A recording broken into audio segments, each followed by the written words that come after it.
Welcome back to Behind the Seams with George Courey Inc. Behind the Seams. Love it, Jeff. Love it. Today, here I'm with Matthew Victor, who's our Vice President of Sales. Matthew, welcome to the podcast. Thank you. Thanks, boss. We started a podcast, by the way. You did, huh? I love the idea. Genius idea. You like it? Yeah, I think it's great. Do you think clients will resonate with that? I certainly hope so. Yeah. If not, it'd be a big waste of our time. So I think it's gonna be awesome. Yeah. I think that, our customers really appreciate part of what we do, and part of what we do, other than selling some wonderful linen to our customers across North America, is bringing them news and bringing them what's going on in the world today. And there's lots to talk about. Yeah. So in terms of what we do, why don't you tell us a little about what you do? So you are the Vice President of Sales for George Courey Inc. That's a small role, large role? What is it? That is a large role, depending on the day, even larger. So my responsibilities for the organization extend both in Canada and into the US and a little bit overseas as well. Responsible for all markets of George Courey. So whether that's our healthcare division, our hospitality division, I dabble in all of that. Been with the company for 10 years. 10 years? Decade already. Wow. Yeah, time passes by really slowly or fast. Over those lots of gray hair and more kids and more kids to feed. But love everything that that we do. Love the industry that we're in. I remember the story. My dad always told me when I was looking for something, new role, find something that you could be in for a very long time. And I think that what we do as an organization, and it's something that you and I have talked about a lot, is it's not going anywhere. People need to sleep in beds, and people, whether they're traveling for business or pleasure, or whether unfortunately they find themselves in a situation where they need care, we're right there for them. And I really see that as an essential service and something that I have a long career in. So love what we do. Okay. That's great. And so you talk to clients a lot. I do. Right? I do. Travel and talk to clients. What are clients talking about these days? What do they care about? What are they concerned about? What's going on today? Yeah. So, there's this thing.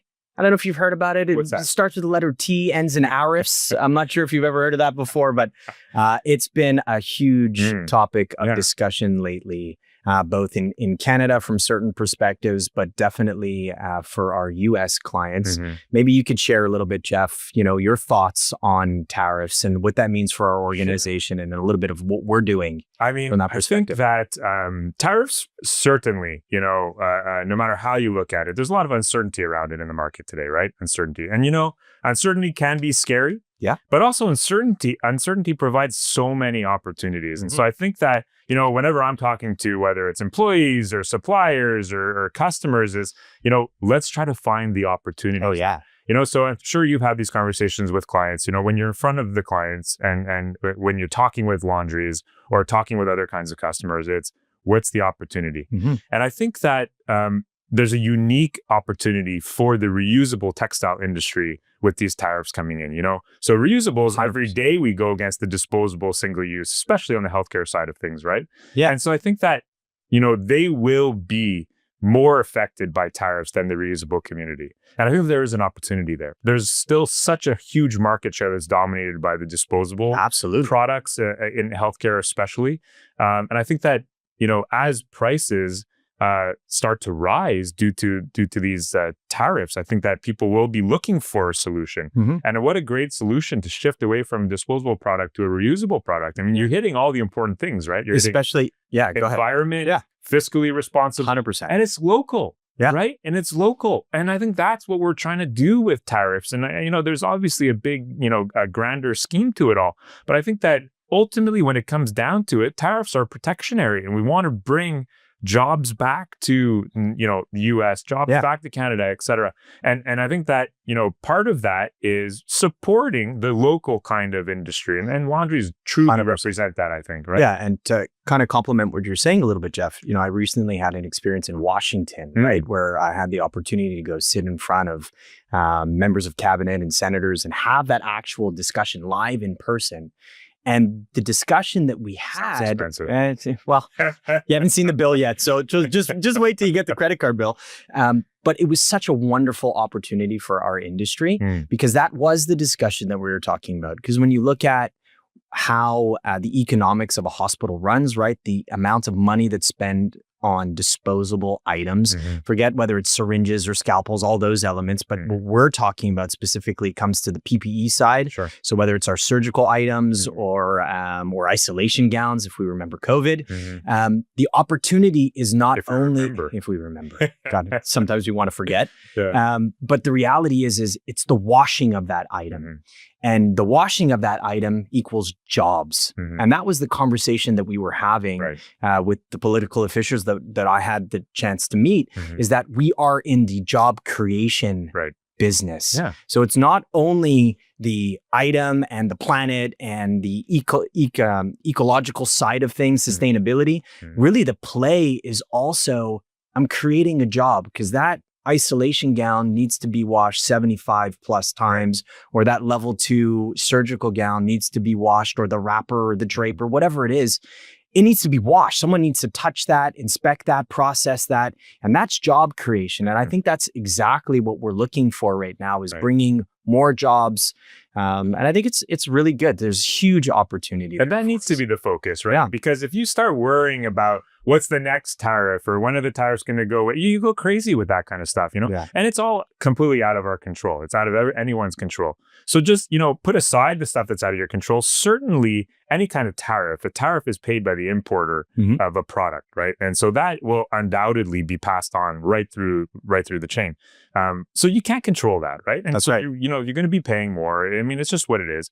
But if you focus and worry about that kind of stuff, you're not going to be able to pursue the opportunities. And there are real opportunities. 100%. And the reason is, maybe we'll explain it a little bit more, is so much of the world's disposable single-use products are made in China. Correct. Right? And right now, as we sit today, could change tomorrow, 145% tariff on Chinese goods into the US. That's right. And so that's a huge difference. Whereas on the reusable side, reusable, surgical gowns, for example, or isolation gowns, et cetera, are made all over the world, right?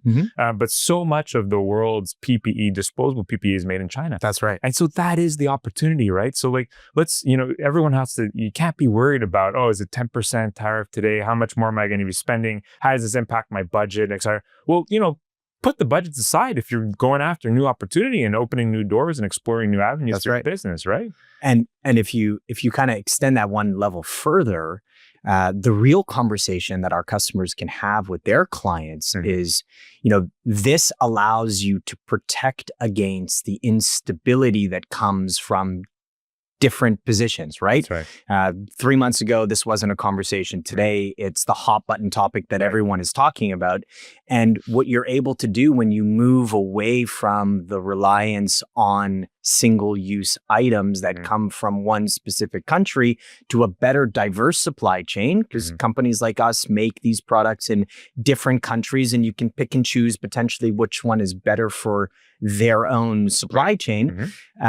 There's a lot of opportunity there for our customers, and it's really interesting. That's how it starts with building a culture within your organization. No matter if you're a laundry, you're a vendor, you're a distributor, a supplier, et cetera. It's building a culture to be able to adapt and pursue and capitalize on opportunities when they come around. Absolutely. Right? It starts there. And we saw that right through COVID. Through COVID, it was, the companies that sat back and waited for this pandemic to go away, and then I'll restart my normal day to day. They suffered, right? 100%. And it was those businesses. I like to think that our business was. I was about to say, one of the values of our business that we think is kind of our little secret sauce that we have is our adaptability. And I think in one of our previous podcasts, we even talked about the idea of, we've survived the world wars and we've survived recessions and depressions, is what I talk about with our customers, because we really have. And the only way you're able to do that is if you're able to react quickly as an organization and then capitalize on these opportunities that present ourselves. And I think that, part of the reason why I think we're doing this podcast is, bringing news, right? And just talking about those issues that are important to our customers. And I can't tell you how many customers I've been visiting who aren't really sure exactly the difference between a tariff and a duty and how is that applied, because that isn't necessarily things they've ever had to think about before, but all of a sudden they are. And, I've instructed our sales team, and we've educated our sales team to then be able to go out and do that, is we want to get in front of it because we truly believe that information is power. Mm-hmm. The more information our clients have to make good decisions, whether it's with George Courey or my wonderful competitors, that's okay as long as they're making good decisions for their business. Right. Because that's ultimately what's important. Yeah, I think that it makes total sense that people are confused or don't know about duties and tariffs and, you know, different supply chain issues. Can you maybe like very quickly share a little bit about that? Like, what is the difference between a duty and a tariff? I have no idea. Okay. Okay. We're in big trouble then, Mr. Courey. We have big troubles. You know, there's a lot of differences. I think that, you know, duties have been there for a long time, and duty is essentially a tax as well on this particular product group, you know, coming from a different from the specific countries. Yeah. You know, can vary depending on the different trade agreements between the importing country and the exporting country, et cetera, with the type of product it is. And so that's, you know, kind of a constant there. And then on the tariff side, tariffs are really, you know, a tool. It's a tool that global leaders have to, you know, negotiate new trade deals, to protect a certain industry, to provide some national security on important kind of product groups and that sort of thing. That's how it's typically been used.